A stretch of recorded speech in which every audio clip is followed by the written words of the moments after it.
tidak pada duet pemersatu bangsa. Ditulis oleh tim redaksi RNTV yang dirangkum dari berbagai sumber.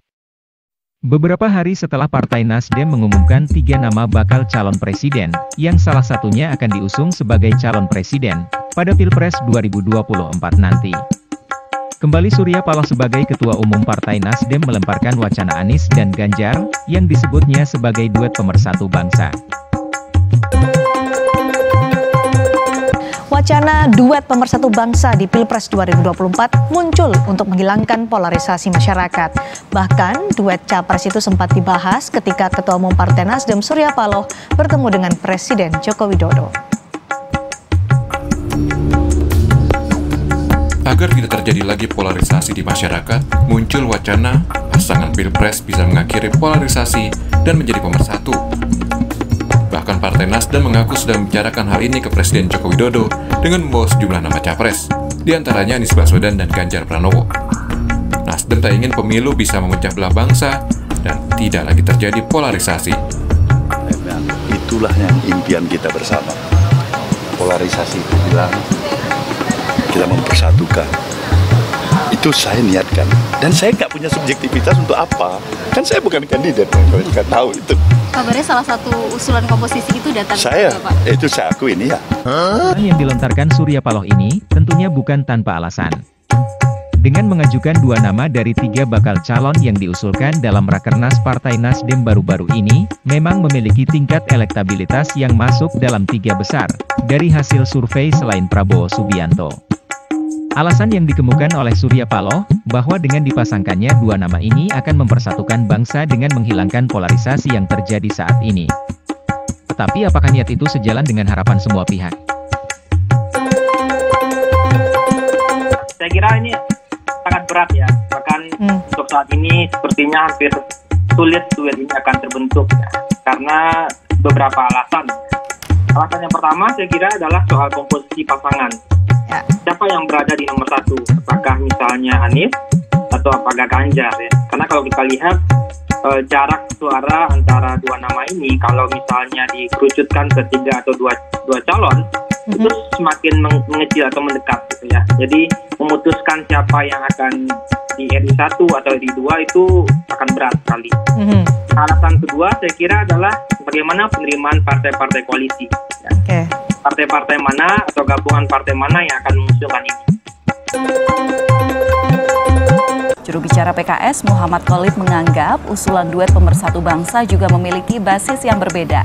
Anies diklaim memiliki suara di DKI Jakarta dan Ganjar di Jawa Tengah atau bahkan di Jawa Timur. Dan ini juga usulan yang menarik, wacana yang menarik untuk disampaikan kepada Presiden Joko Widodo. Karena pasangan Anies dan Ganjar dua-duanya memiliki elektabilitas yang cukup tinggi. Kita tahu dalam berbagai survei, Anies dan Ganjar selalu masuk di 3 besar hasil survei. Di samping itu, keduanya juga memiliki basis pemilih yang tidak beririsan, sehingga memiliki suara yang masing-masing kuat di basis suara masing-masing. Seperti Anies misalnya cukup kuat di Jakarta dan Jawa Barat, dan Ganjar lebih kuat di Jawa Tengah dan mungkin Jawa Timur.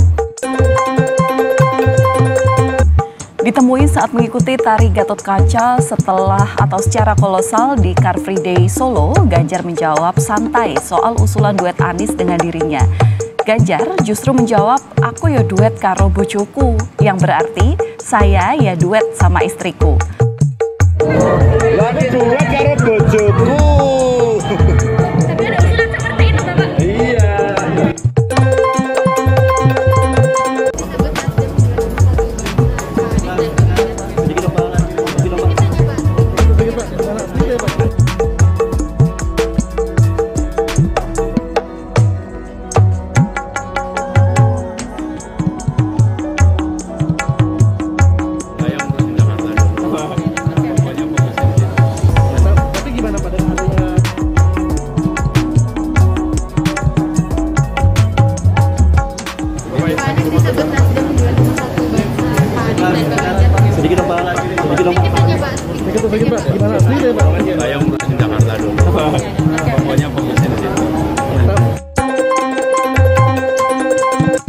Yang lucunya lagi, dari yang saya baca, sebagai upaya untuk menyatukan si cebong dan si kadrun itu, Pak SP mengajukan nama-nama di mana dari semua nama itu selalu muncul nama Anies Baswedan.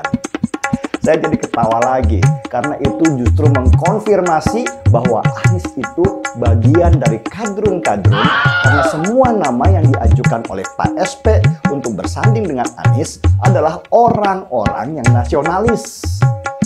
Pak SP juga saya yakin adalah orang nasionalis.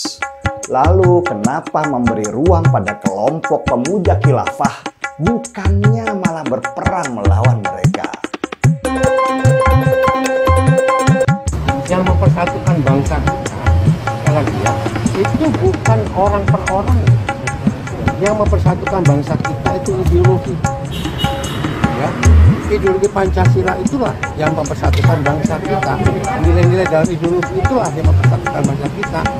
Nah, sekarang persoalannya ini, ya, sekarang ini tidak bisa hanya tergantung kepada orang per orang. Tapi bagaimana pemahaman orang per orang itu, ya, apakah dia punya pemahaman ideologi yang kuat? Ukurannya itu, ya. Jadi bukan karena orang, tapi karena Pancasila.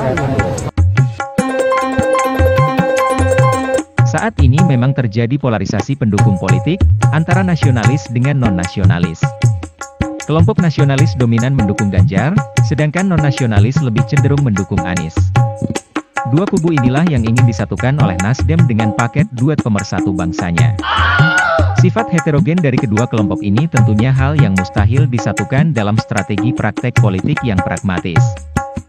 Ibarat mencampur air dengan minyak dalam satu wadah, akan kembali terpisah dan masing-masing akan berkumpul sendiri, membentuk polaritasnya.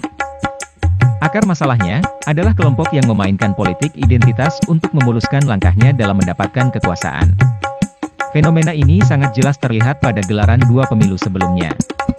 Dalam skala yang lebih kecil, memainkan politik identitas sangat nyata tercermin pada Pilkada Gubernur DKI yang dimenangkan oleh Anies Baswedan. Pilkada ini dianggap sebagai salah satu tragedi pesta demokrasi yang menjadikan isu agama sebagai senjata utama untuk meraih kekuasaan. Anies Baswedan berhasil mendapatkan kekuasaan sebagai Gubernur DKI, berkat jurus politik identitas yang dimainkan oleh kelompok pendukungnya. Julukan sebagai Bapak Politik Identitas untuk Anies Baswedan, telah menambah gelarnya dari beberapa gelar akademik yang telah disandang sebelumnya.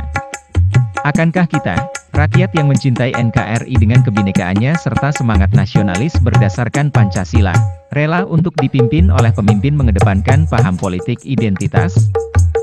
Pesan untuk Partai Nasdem, khususnya Bapak Surya Paloh alias Bang Brewok sebagai Ketua Umum Nasdem. Partai Nasdem dikenal sebagai partai nasionalis, Pak Surya Paloh sudah teruji sebagai nasionalis sejati. Mimpi apa semalam? Sampai timbul ide duet pemersatu bangsa? Istirahatlah yang cukup, tidur nyenyak, mimpi indah, dan semoga bangun pagi lebih segar dan memunculkan ide brilian, duet NKRI harga mati. Ganjar Pranowo dan Andika Perkasa. Sekian dulu berita dari Republik Nusantara TV. Terima kasih sudah menonton. Salam Nusantara.